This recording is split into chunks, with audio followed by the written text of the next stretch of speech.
আমি আজকে 2 বিঘা জমি স্প্রে করব। তো চলো যাওয়া যাক। ওই যে বন্ধুরা, এটাই হচ্ছে আমাদের ধান ক্ষেত। তো এই যে দেখতে পাচ্ছ ধান বেরিয়ে গেছে, কত সুন্দরভাবে ধান বেরোয়।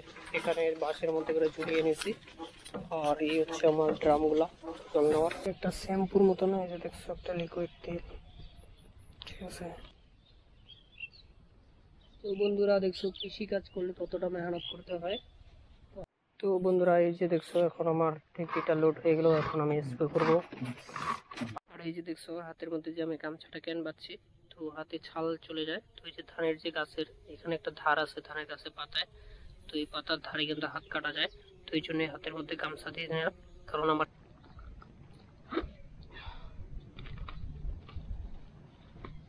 তো বন্ধুরা আমি এখন যাচ্ছি, গেট আপ দিকে তো বুঝতেই পারছো কোথায় যাচ্ছি। আমি যাচ্ছি হচ্ছে ধান খেতে স্প্রে করতে। তো এই হচ্ছে ধান খেতের নাজারা। আর এই যে দেখছো ধান বেরোচ্ছে এখন, এই সময় যদি ঠিকঠাক মতন স্প্রে না করা যায় কীটনাশক দিয়ে, তাহলে কিন্তু ধান যখন বেরোবে তখন কিন্তু ধান খারাপ হয়ে যাবে। তো এই হচ্ছে ধান খেতের নাজারা। তো আমাদের ওই যে মা ওইদিকে যাচ্ছে, তো চলো যাওয়া যাক। তো আমি আজকে 2 বিঘা জমি স্প্রে করব। তো চলো যাওয়া যাক। ওই যে বন্ধুরা, এটাই হচ্ছে আমাদের ধান ক্ষেত।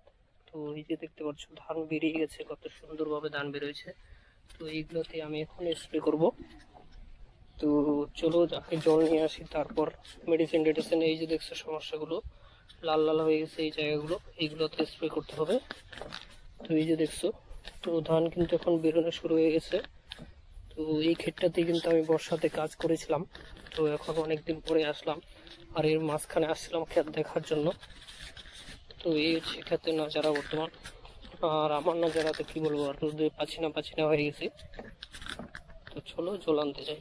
এই হচ্ছে মেডিসিন, এই যে দেখছো এই মেডিসিনটা কিন্তু গুলিয়ে নিয়ে আসছি। আর এই যে দেখছো এই যে মেডিসিনগুলো দেখছো, এটা কিন্তু একটা তেল জাতীয়।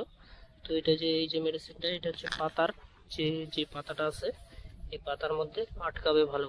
তো তেল জাতীয় এটা ভিতরে যাবে। তো এই যে যে শীষটা দেখছো, তো এইগুলোতে কিন্তু পোকামাকড় থাকবে। তো এই জন্য এটা এইভাবে দিতে হবে।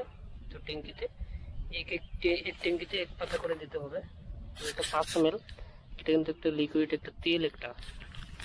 আর এই যে মেন বিষটা এটা এখানে। তো এখন আমি এটাকে ধান খেতে স্প্রে করবো। তো চলো একটা দেখতে থাকি। আর এই হচ্ছে আমার লোকটা।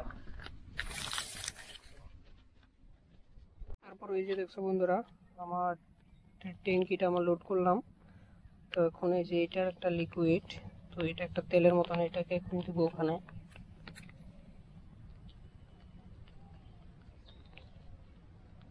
তো এটা হচ্ছে একটা লিকুইড, বাপরে বাপ এত টাইট।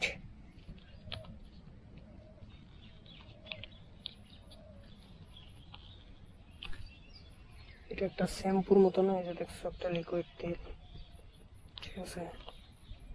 তো এই লিকুইডটা এখানে দিয়ে দিলাম, কিন্তু একটা তেলের মতো, ঠিক আছে।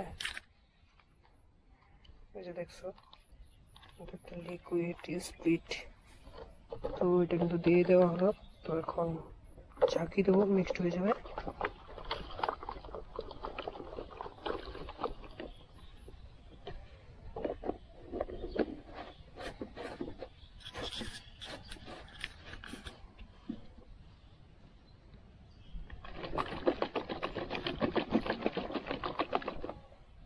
তো বন্ধুরা মিক্সড হয়ে গেল।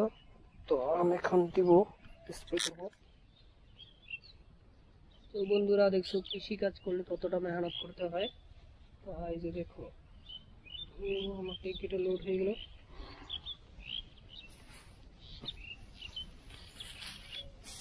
তো বন্ধুরা এই যে দেখছো এখন আমার টিকিটটা লোড হয়ে গেল, এখন আমি স্প্রে করবো। আর এই হচ্ছে আমার স্প্রে করা শুরু হয়ে গেল, চালু শুরু আরম্ভ স্প্রে। আর ধানের গাছ আমার বুক সমান হয়ে গেছে, এর জন্য একটু সমস্যা হবে। সমস্যা কোনো ব্যাপার না। সব থেকে সমস্যা হচ্ছে আমার এটা পাম্প স্প্রে, যে মোটরের যে স্প্রেটা ছিল সেই স্প্রেটা আমার মানে চার্জ ছিল না। তো চার্জার পয়েন্ট খারাপ হয়ে গেছে। তো এই জন্য আজকে আমি নর্মাল স্প্রে মেশিন দিয়ে স্প্রে করছি। তো এটাও খারাপ না স্প্রে।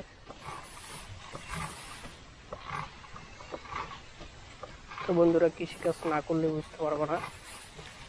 তো যারা এই কৃষক তারা একমাত্র বুঝতে পারে কৃষিকাজের মর্যাদা, যে কতটা পরিশ্রম। তবু কিন্তু কৃষকের ধানের কোনো দাম নেই।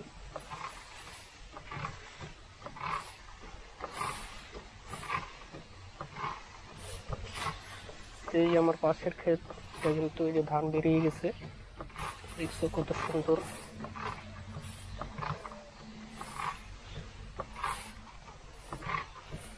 ধান ক্ষেতের ভিতরে হাঁটতেই মানে সমস্যা হচ্ছে, এমনি স্প্রে করতে সমস্যা না।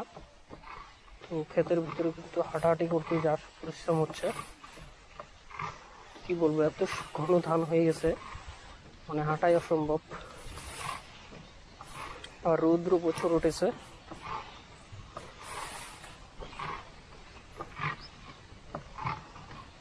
কৃষিকাজের মজা আছে বন্ধু, কিন্তু পরিশ্রম আছে অনেক। তো বাড়িতে বসে বসে বোর হচ্ছে, এই জন্য ভাবলাম এই কাজটা করে নিই হালকা করে। তো কাজটা করে ফেললাম। এখন আমার বাবা আসতেছে।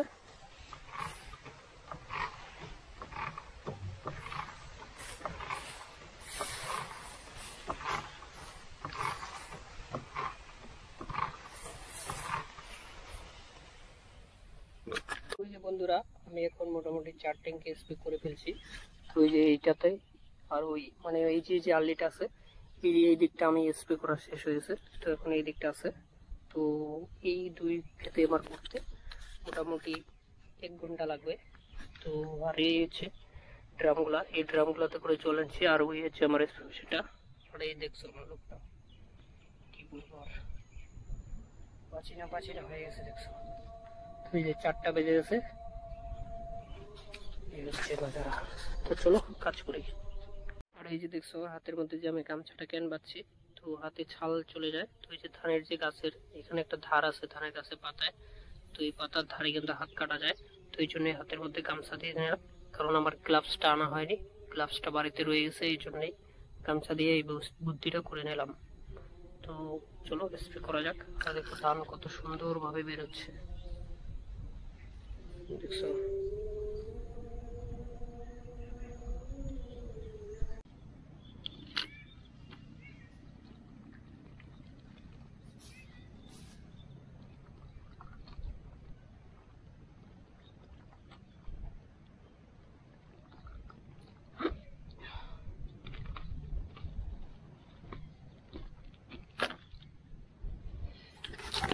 তো ওই যে বন্ধুরা, তো আমার কাজ এখন কমপ্লিট হয়ে গেছে। তো আমি এখন বাড়ি চলে যাব। তো ওই যে সমস্ত ড্রাম বাল্টি যা যা আছে সমস্ত কিছু এখন গোছগাছ করে এখন সোজা বাড়ি চলে যাব। তো আমার স্প্রে করা কমপ্লিট হয়েছে। তো এই দেখছো ধান খেতে নাচারা। তো আমার এখন স্প্রে করা কমপ্লিট, আমি এখন বাড়ি চলে যাব। তো ওই যে বন্ধুরা, আমার স্প্রে করা কমপ্লিট। তো আমি এখন বাড়ি যাচ্ছি। এই যে আমার হাতে আছে, এখানে বাঁশের মধ্যে করে ঝুলিয়ে নিয়েছি। আর এই হচ্ছে আমার ড্রামগুলা জল নেওয়ার। এই হচ্ছে বাড়ি যাচ্ছি এখন। কি বলবো, প্রচুর কষ্ট হয়ে গেল, পরিশ্রম। আর মেহনত না করলে কোনো কিছুই সম্ভব না। তো চলো বাড়ি থেকে যাই, তারপরে গিয়ে পুকুরে স্নান করবো। চলো যাও। এই হচ্ছে আমার নাজারা।